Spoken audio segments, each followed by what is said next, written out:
jovens! Eu sou o Marcelão e esse é o Jogos e Algo a Mais. Hoje vamos falar de Kanagawa, um jogo lindíssimo, né? Muito elegante, muito agradável de jogar e que 40 minutos, 45 minutos aí você já jogou uma partida e vai querer jogar outra, né? No jogo, estamos em 1840 na escola do pintor, do mestre Hokusai. E o objetivo do jogo é ganhar pontos para ser o melhor discípulo. Esses pontos são adquiridos com diplomas, com uma pintura harmoniosa, né, e algumas pinturas que têm aí suas marquinhas. É um jogo de draft, onde as cartas vão ser draftadas e as cartas têm uma dupla finalidade. Elas podem fazer parte da paisagem ou podem indicar componentes que você vai utilizar para fazer mais pinturas. Cada jogador recebe uma tela e aqui na parte de cima é a pintura, é a tela inicial, e aqui embaixo é o componente que você tem ou que você vai ter, você pode ter vários. Então aqui no caso, uma tinta verde, uma seta indicando que você pode fazer um movimento de pincel, e aqui dois pincéis que você recebe, certo? E aqui o símbolozinho do inverno, que é uma pintura do inverno. Outro jogador, uma tinta amarela e uma pintura da primavera, a mesma coisa, a setinha para o movimento do pincel e dois pincéis. Esse é o marcador do primeiro jogador, e o primeiro jogador ele vai pegar aqui cartas para abrir aqui. Como são dois jogadores, ele vai abrir duas cartas, né? Tá aqui. Em cada carta você tem a tinta que você precisa para pintar essa pintura, e do outro lado o componente que ela pode virar. Então aqui no caso uma tinta preta, né? Os dois aqui no caso foram a mesma pintura, né? Um indicando aqui uma pessoa e o outro indicando uma árvorezinha aqui, certo? Isso é interessante porque os prêmios, os diplomas são em cima dessas características, certo? Nenhum dos jogadores tem a tinta necessária, então para eles no começo do jogo é melhor esperar abrir mais.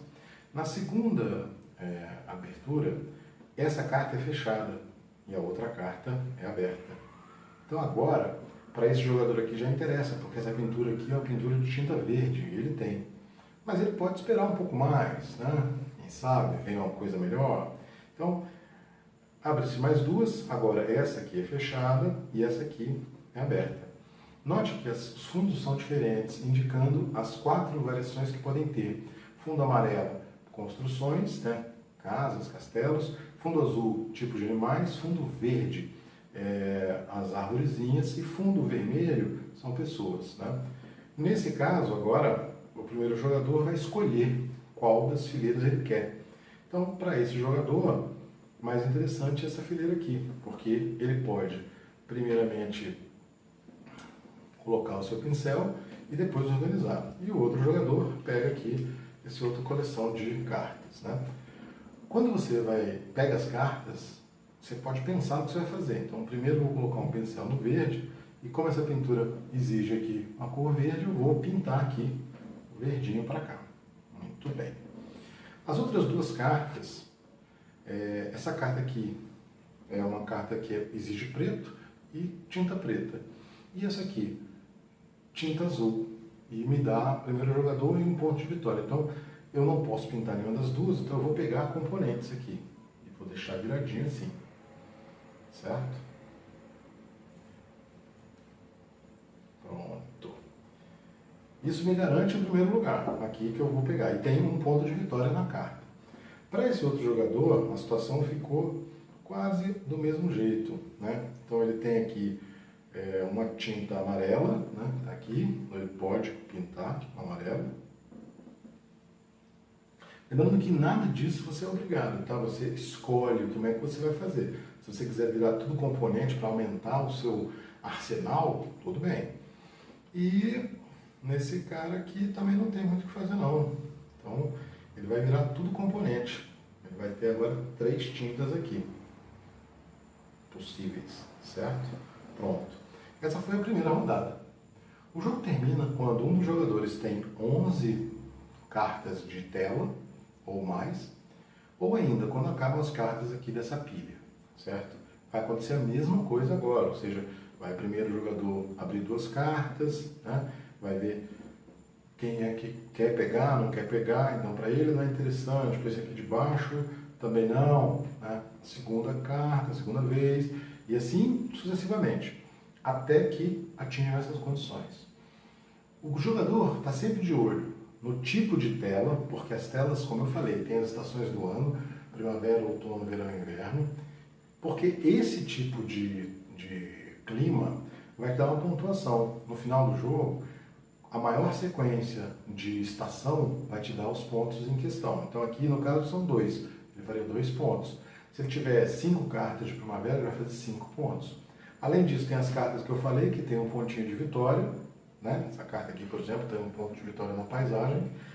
Além disso, temos os diplomas. Os diplomas, eles são do seguinte modo. Aqui, 2, 3 e 4 construções, né? Casas, castelos. Aqui, 3, 4 ou 5 árvores, né? Que você pode coletar. E aqui, 2 pessoas diferentes, 3 pessoas diferentes ou 3 pessoas iguais. E além disso, variedades de animais, né, que você pode coletar aqui para atingir os diplomas. Agora tem um problema. Quando você atinge a condição do diploma, você tem 2 opções. Ou você pega o diploma para você, ou você espera para pegar um diploma mais difícil. Você só pode ter um diploma de cada cor. Então, se você pintou 2 casas e não quer pegar esse aqui para garantir 3 pontos, você passa a vez, né, não vai pegar esse diploma, mas você nunca mais vai pegar ele. Se não aparecer mais casas para você pintar, você não vai pegar esse diploma, você não vai pegar nenhum diploma de casas, né? Se algum outro jogador pintar 3 casas na sua frente, ele vai lá e pega o diploma primeiro que você. Então, você tem que prestar atenção nessas telas, porque vai estar disposto aqui no draft de carta, certo? Então, é como se pontua o jogo. Maior sequência de paisagens, maior somatória aqui nos diplomas, e pontos que vão estar em cartas, né? Aqui nós temos ainda quem tem 3 e quem tem 4 tintas. Aqui tem quem tem 2 e quem tem 3 movimentações de pincel. E por último, 2, 3 ou 4 tintas iguais, né? Você pode pegar esses diplomas. Atingiu o diploma, você vai lá e pega o diploma. Se você não pegar o diploma, você não pega mais. Então isso é uma coisa interessante. Um jogo para 2 jogadores, isso fica mais marcado.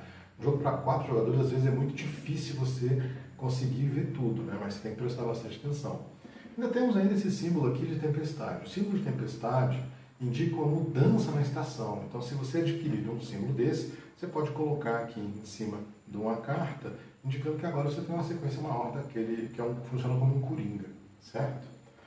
Muito bem, esse é um jogo muito fácil de explicar, as pessoas conseguem jogar muito facilmente, mas a terceira partida, o bicho pega, porque todo mundo já está pensando bem melhor nas estações, porque dá uma pontuação a mais, enfim, certo? Bom, o algo a mais é justamente sobre Kanagawa. Kanagawa é uma província do Japão, na ilha de Honshu. A ilha de Honshu é a maior ilha do Japão e tem as 3 das 4 principais cidades, então Tóquio, Yokohama, né, Kyoto. São cidades que são muito populosas e com certeza vai ter uma diversidade cultural muito grande. Além disso, na Baía de Kanagawa fica essa escola de Katsushika Hokusai, né? Esse cara, em 1840, né, ele tem essa escola e em 1920 ele pinta a maior obra dele reconhecida, que é a Grande Onda de Kanagawa, provavelmente um daqueles maremotos enfim. A paisagem que você tem em Honshu ela é muito diferente. Então, é lá que está o Monte Fuji, né? Então, ele é clássico por ter sequências do Monte Fuji, né?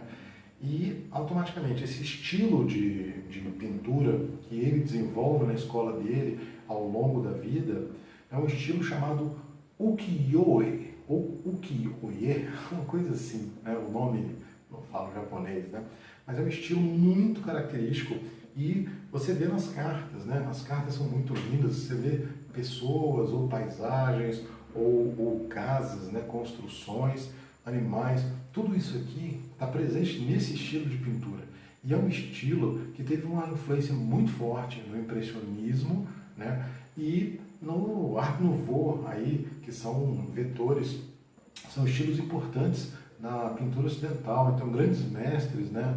Van Gogh, Matisse, Gauguin, todos esses caras beberam dessas influências, e essa influência, né, na época, era chamada de japonismo.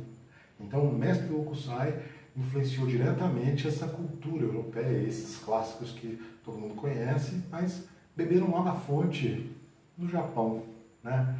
Se você gostou do jogo, gostou da história, dê o seu joinha, compartilhe com amigos. Sugestões e comentários são sempre bem-vindos. Até a próxima!